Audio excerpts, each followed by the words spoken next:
Good morning, dear students. Today, I am going to start the new chapter, chapter 3, that is electrochemistry. Students, electrical energy plays an important role in many chemical reactions. Now, what is electrochemistry? Students, electrochemistry is the branch of science which deals with the production of electricity from energy released during spontaneous chemical reactions and the use of that electrical energy to bring about non-spontaneous chemical transformation is called electrochemistry. It means the energy which is released during the production of, or we can say that during the chemical reaction of a spontaneous reaction, then this energy is used to bring about the non-spontaneous chemical transformation. So that branch of chemistry is known as electrochemistry. The basis of these type of process are redox reaction, which we have learnt in the previous class. Students, large number of chemical and biological reactions are redox reactions.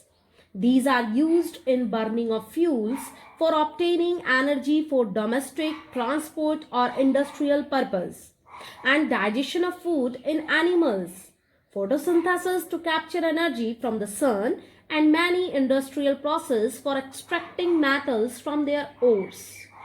Okay, students, now electrochemistry is therefore very vast and interdisciplinary subject.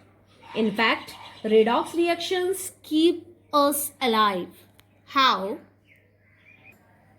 Now, let's take a short revision of redox reaction. What is redox reaction? Actually, students, the reaction in which oxidation and reduction both take place simultaneously is known as redox reaction. Now, what is oxidation? The reaction or process in which involves the loss of electron is known as oxidation. And what is reduction? The process which involves the gain of electron is known as reduction. Now, let's take an example. Zn reacts with Cu plus 2 ion in the aqueous and forms Zn plus 2 and copper. Now, students, zinc loses its 2 electrons, loses its 2 electron. Now, it is oxidation, and here copper gains its 2 electron. Now, this is reduction. Okay, students, so this is redox reaction because both the process oxidation and reduction occurs in the same reaction. Students, as you know, all substances do not conduct electricity. The substances which allow the passes of electricity or electric current are known as conductors. The best conductors are metals such as copper, silver, tin, etc. So, students, there are two types of conductor. Number first, metallic conductor or electronic conductor. And the second is electrolytes or electrolytic conductor. Now, what is metallic conductor? Students, metallic conductors are those substances which allows the electricity to pass through them without undergoing any chemical change. It means when the electric current is passed through these substances, there is no change in the chemically. Okay, students, it means actually metals and their alloys have very large conductivity. Okay, students, now the substance in which electric current conductance occurs is known as metallic conductance. Now, students, what are the factors on which metallic conductance depends? There are some factors. Number first, nature and structure of the metals. Second is the number of valence electron. Third is the density of a metal. And the fourth is temperature.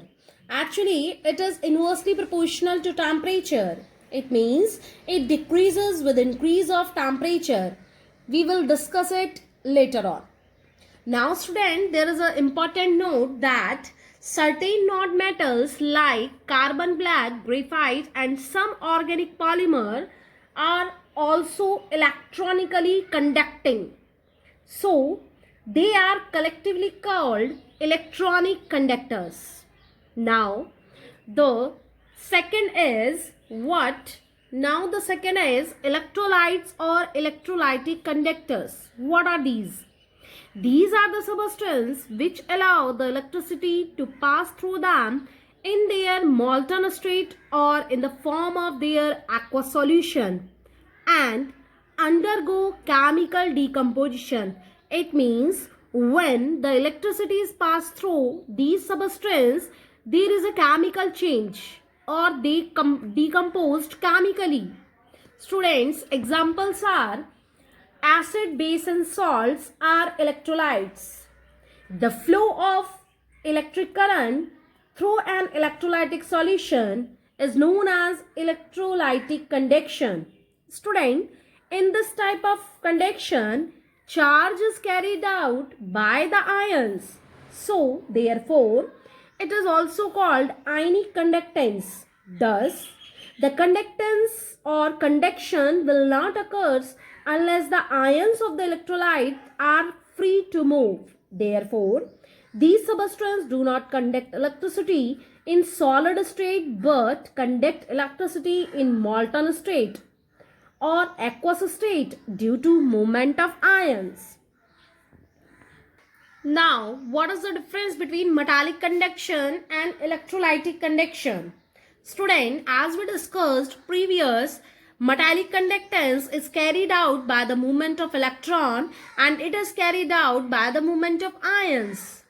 Students, it involves no change in chemical properties of conductor, but here is a decomposition of the electrolyte. Third is, it does not involve the transfer of any matter, but here is a transfer of matter or ions in the forms of ions. Now, next is metallic conductor decreases with increase in temperature, or we can say that it is inversely proportional to temperature. When temperature is decreased, then it is increased, and when temperature is increased, then it is decreased. If we talk about electrolytic conduction, in this, it is directly proportional to temperature. It means it increases with increase in temperature. I think it is clear to all of you. Now student, here is a term electrolyte and non-electrolyte.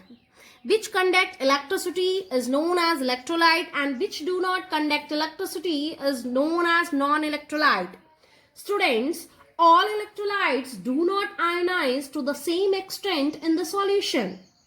On the basis of electrolytes are broadly divided into two types. First is strong electrolyte and the second is weak electrolyte. Now, what is a strong electrolyte? Student, the electrolytes which are almost completely dissociate into ions in solution are called strong electrolyte. Just taken the example, sodium chloride, potassium chloride, hydrogen chloride, sodium hydroxide and ammonium nitrate. These are the examples of a strong electrolyte. If we talk about weak electrolyte, what are these? The electrolyte which do not ionize completely in the solution are called weak electrolyte. For example, acetic acid and H2CO3, hydrogen carbonate, H3PO3, HCN, HgCl2, these are the examples of weak electrolyte. Thus, in case of weak electrolyte, an equilibrium is established between ionized ions and non-ionized ions. Ionized ions and non-ionized ions. So, students, the extent of ionization means the extent of ionization of weak electrolyte is expressed in terms of degree of ionization or dissociation. Now, what is degree of ionization or dissociation? Students, the fraction of total number of molecules of the electrolyte which ionize in the solution is known as degree of ionization. It is represented by alpha. Now, for strong electrolyte, alpha is almost equal to 1. And for weak electrolyte, it is always less than 1. Okay, students, now what are the factors on which electrical conductivity of electrolytic solution depends? The conductivity of electrolyte solution depends upon the following factors. Number first, nature of electrolyte. Students, actually the conductance depends upon the number of ions present in the solution. It means if greater the number of ions, then greater is the conductance. It means it is directly proportional to the number of ions. Okay, students. Now, on the other hand, for weak electrolyte, it dissociates into a small extent and give a lesser number of ions. Therefore, the solution of weak electrolyte have low conductance and the solution of a strong electrolyte have more conductance. Now, the second is nature of solvent and viscosity. Students, electrolyte ionize more in polar solvents. Therefore, greater the polarity of the solvent, then larger will be the ionization and greater will be the conductance. It means it is also directly proportional to the nature of solvent and solvent. It means when it is more than when the electrolytes or we can say that when there is a polar solvents, it means there is a greater polarity and greater conductance. But similarly, if greater is the viscosity of the solvent, then lesser its conductance. We can say that viscosity is inversely proportional. Okay, students? Now, the next is size of ions produced and their solution.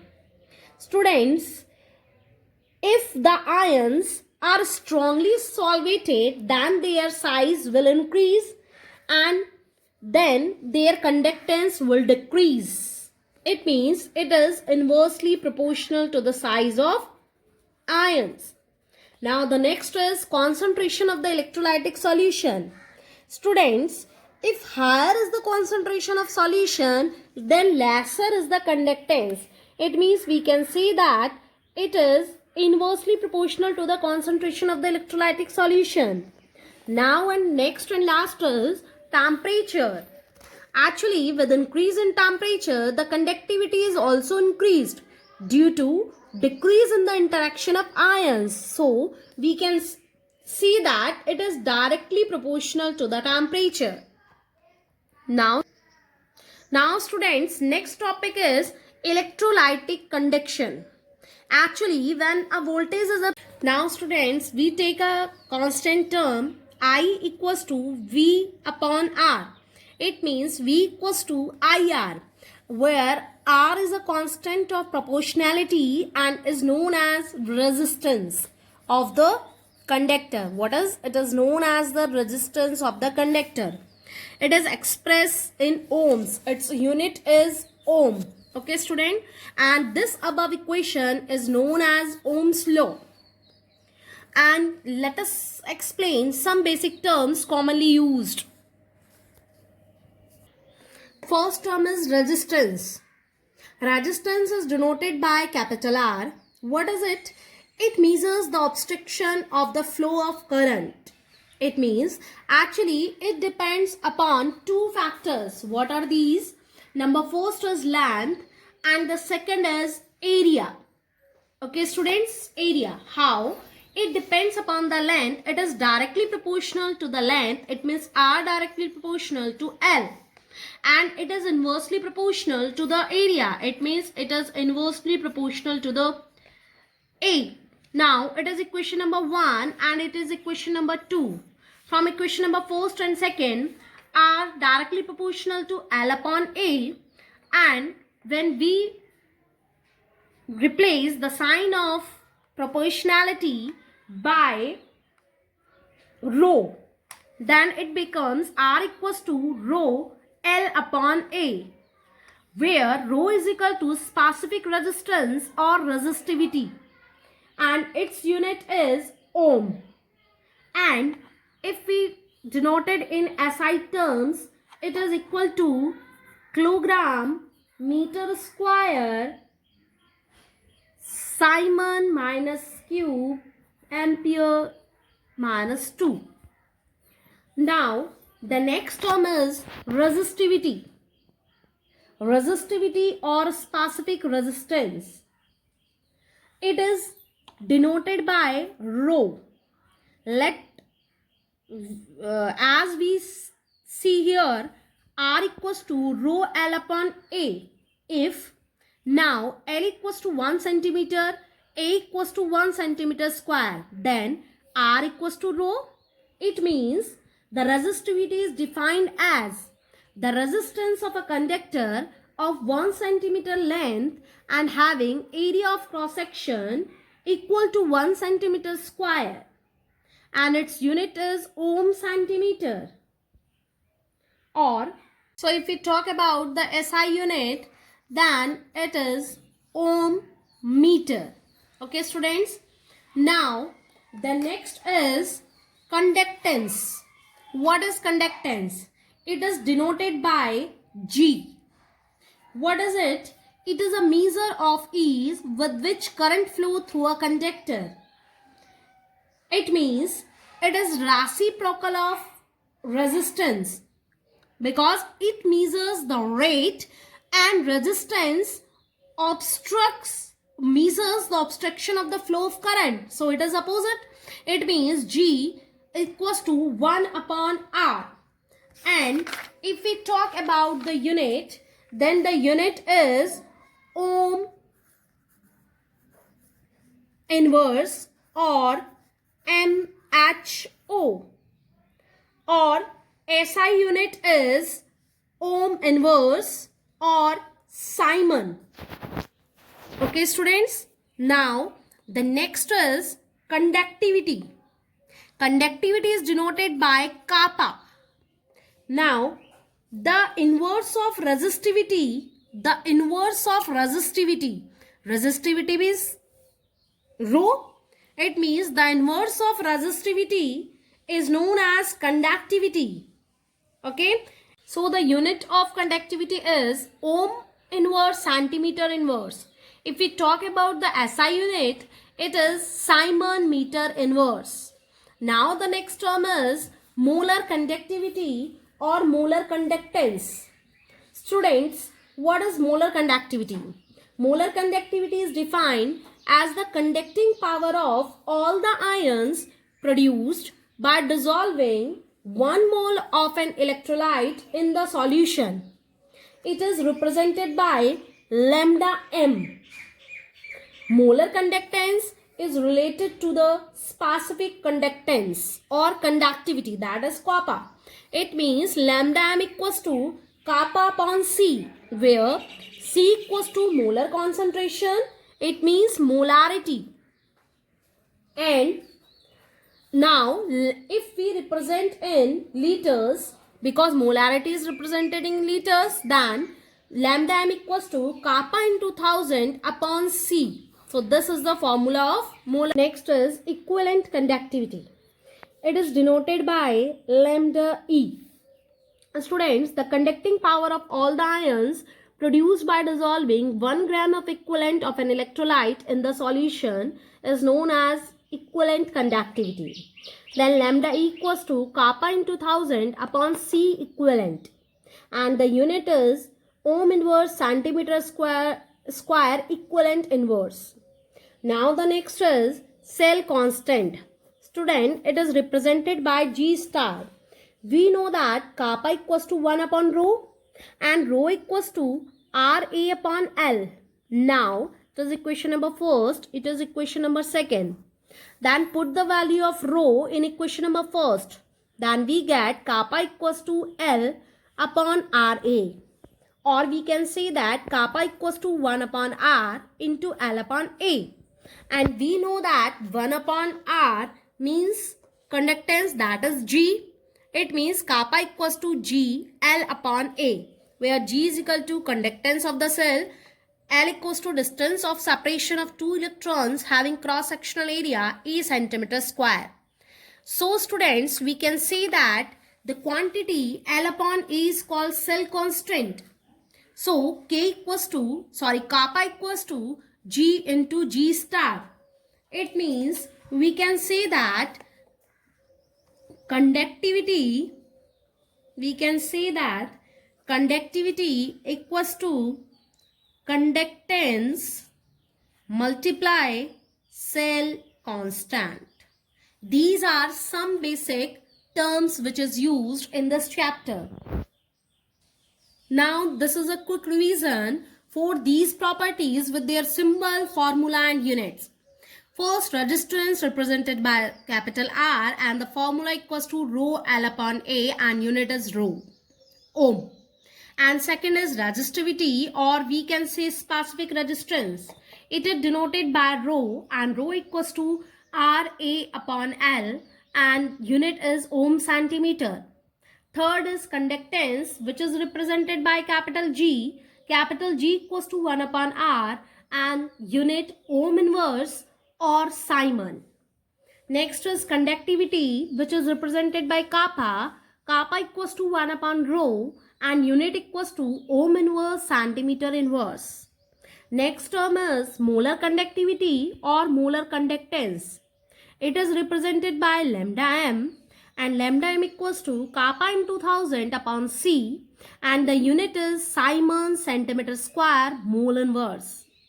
And the next is equivalent conductance, which is represented by lambda E. Lambda E equals to kappa into 1000 upon C equivalent, and the unit is Siemens centimeter square gram equivalent inverse. Now the last term is cell constant, that is G star, and G star is represented by kappa upon G and the unit is centimeter inverse. So students, write these notes into your fair notebook because it will check when school will reopen.